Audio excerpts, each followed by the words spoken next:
So, good day mga pre. Another vlog, another video tayo. So, gala muna tayo dito sa kakahuyan ng aking Tito Villar.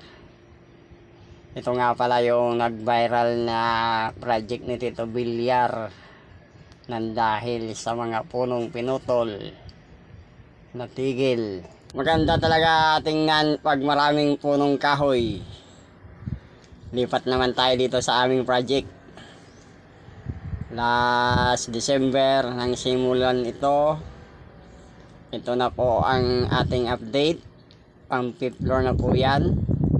Medyo konting kembot na lang po. Mga next month bubuhusan na yan uli. Dito nga mga pre, no? Bakbakan na yung mga mandirigma natin dito at mga avatar para islaban na nila. Dito bandang kaliwa natin may islab na. Ayan o. Sinusundan na agad ng mga steelman natin, nagbabakal.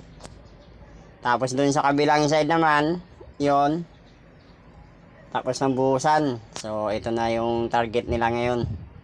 Mabuhusan itong buwan na to. Baka by katapusan siguro ng October, nabuhusan na to lahat. Lilipat na sila ng architectural.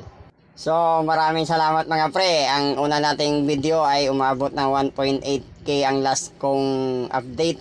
So maraming salamat sa suporta. Peace out. Hanggang sa muli. Paalam.